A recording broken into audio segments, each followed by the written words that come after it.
Jadi sekarang ni apabila kita bincangkan tentang perpecahan kumpulan tadi, maka apabila Nabi memberitahu berpecah kepada 73, maka dalam kitab Al-Milal wa Nihal, dia kata hanya ada satu sajalah yang benar.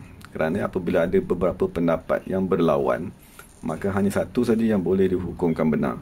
Dan yang benar tadi tu Allah Taala nyatakan dalam Quran, wa mimman khalaqna ummatun yahduna bil haqqi wa bihi ya'dilun.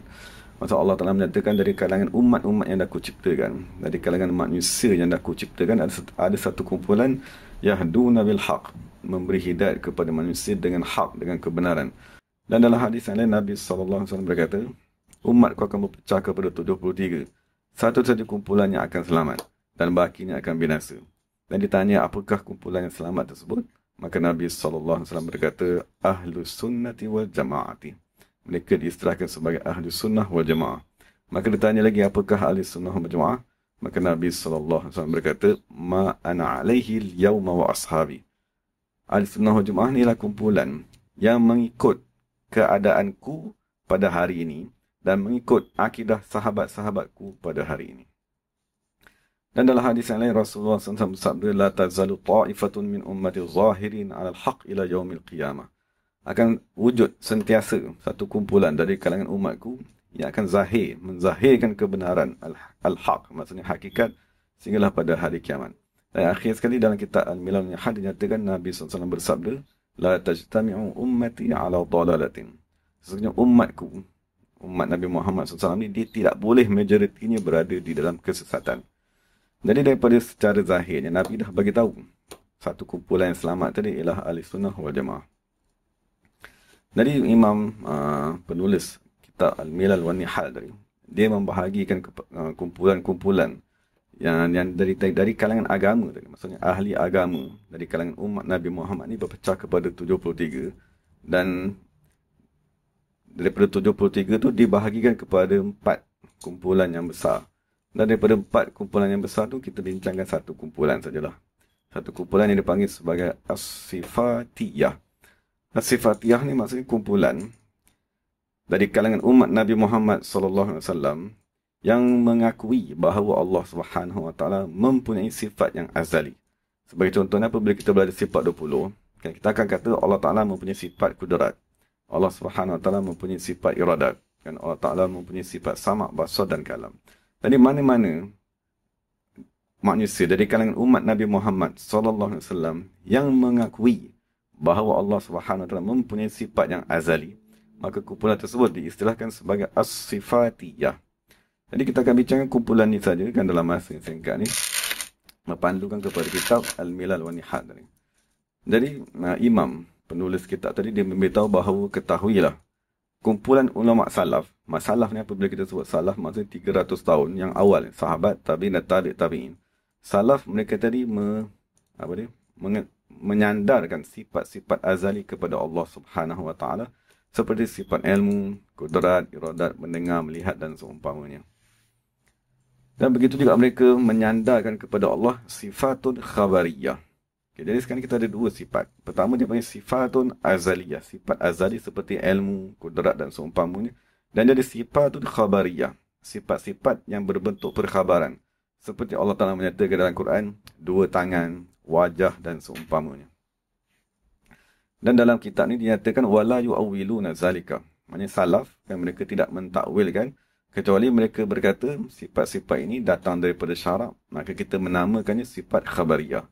Jadi secara umumnya salaf ataupun yang dipanggil as-sifatiyah ni, golongan yang menyandarkan sifat kepada Allah Ta'ala, mereka mempunyai dua sifat yang disandarkan kepada Allah. Pertama sifat azaliyah yang dipanggil sebagai sifat ma'ani dan sifat 20 tadi. Dan kedua adalah sifat khabariyah seperti tangan, wajah dan seumpamanya.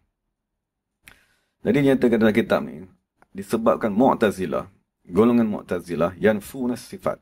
Mereka mengingkari sifat tadi. Dia kata Allah Ta'ala tiada sifat kudrat. Daripada sudut sifat azali mereka menafikan. Dan daripada sudut salaf tadi mereka menyandarkan sifat kepada Allah Subhanahu Wa Taala. Maka salaf dipanggil sifatiyatun dan Mu'tazilah dipanggil sebagai mu'attilah. Mu'attilah maksudnya golongan yang menafikan sifat-sifat azaliyah daripada Allah Subhanahu Wa Taala. Itu secara umumlah makna as-sifatiyah dari golongan yang mengakui wujudnya sifat azali bagi Allah Subhanahu wa taala. Kemudian dinyatakan bahawa sebahagian daripada salaf, mereka yang melampaui batas dalam menyandarkan sifat tersebut, sehingga mereka tadi sampai kepada menyamakan Allah Subhanahu wa taala dengan sifat-sifat makhluk yang baharu. Itu pendapat yang sebahagian daripada keadaan orang yang menyandarkan sifat. Dan setengah daripada mereka ialah mereka yang mengkhususkan, memfokuskan kepada sifat-sifat perbuatan, sebagaimana yang datang dalam hadis, di mana Allah Ta'ala menyatakan Ar-Rahman 'alal 'arsy istawa. Allah Subhanahu wa taala bersemayam di atas arasy.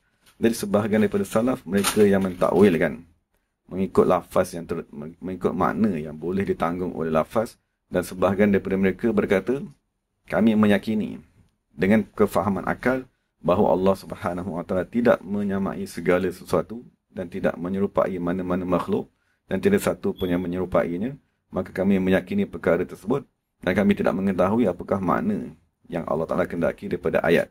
Dan itu sebahagian daripada salaf, mereka fokus kepada ayat-ayat yang merujuk kepada perbuatan Allah. Sebahagian daripada mereka mentakwil dan sebahagian daripada mereka tidak mentakwilkan. Dan Imam ni berkata dalam kitab Milal wa Nihal, dia kata summa inna jama'atan minal mutaakhirin. Jadi kita dah bincang tadi salaf. Salaf, jumhur daripada salaf ialah sifatiyah. Maksudnya golongan yang menyandarkan sifat kepada Allah.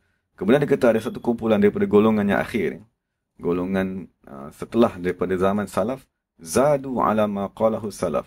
Mereka menambah pendapat-pendapat bid'ah yang baru atas apa yang telah dinyatakan oleh salaf. Mereka berkata, la budda min ijra'iha ala zahiriha. Dia kata semua ayat-ayat seperti tangan bagi Allah, wajah bagi Allah, dia kata hendaklah kita tadi memahaminya secara zahir. Secara zahir semata-mata, tanpa perlu ditakwil, tanpa perlu difahami dengan akal. Maka mereka tadi terjatuh dalam satu masalah yang diistilahkan sebagai at-tashbih, menyamakan Allah dengan makhluk. Dan ketahuilah bahawa dalam kitab ini dikata, wa zalika ala khilafi ma'taqadahu salaf.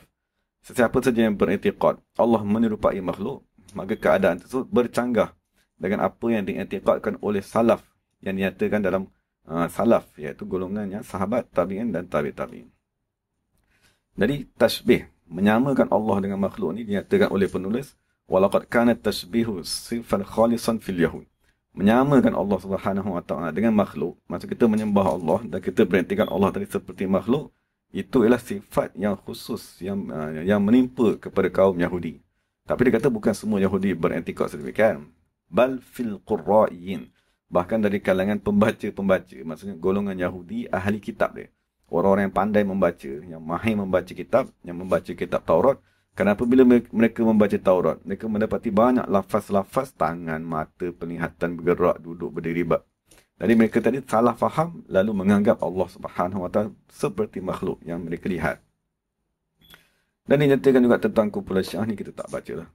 Kemudian Imam, penulis kitab Milal wa Nihal, dia berkata, adapun golongan salaf yang tidak mentakwil dan tidak mentashbih, maksud mereka tidak mensyarahkan makna-makna sifat-sifat Allah Subhanahu wa taala, setengah daripada mereka ialah Imam Malik bin Anas. Imam Malik bin Anas pengasas kepada mazhab Maliki, dan setengah daripada mereka juga ialah Imam Ahmad bin Hanbal, Sufyan as-Sauri, Daud ibn Ali as-Sufahani dan man tabi'ahum. Dan sehingga sampai kepada zaman Abdullah ibn Sa'id al-Kilabi, Abil Abbas Qalanisi, Haris ibn Asad Muhasibi. Jadi dinyatakan dalam kitab ini mereka ialah golongan-golongan salaf.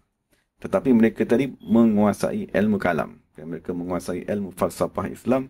Dan mereka tadi menyokong akidah-akidah salaf. Maksudnya akidah yang menyatakan Allah Ta'ala mempunyai sifat dengan hujah-hujah ilmu kalam dan dalil-dalil akal. Jadi sebahagian daripada mereka menulis, sebahagian daripada mereka mengajarkan. Maksudnya nak mempertahankan akidah yang datang daripada Nabi Muhammad SAW. Sehingga datang imam yang agung, iaitu Imam Abu Hasan Asy'ari radhiyallahu anhu. Kan maksudnya Imam Abu Hasan Asy'ari yang dikata secara sinilah dia berlaku perdebatan antara dia dengan gurunya pada permasalahan salah wal aslah, dan akhir sekali Imam Abu Hasan Asy'ari kembali kepada golongan salaf. Maksudnya golongan Imam Abu Hasan Asy'ari sebelum ni dia berakidah dengan akidah Mu'tazilah, kemudian dia kembali kepada akidah Imam Malik bin Anas, dia kembali kepada akidah Imam Ahmad bin Hanbal.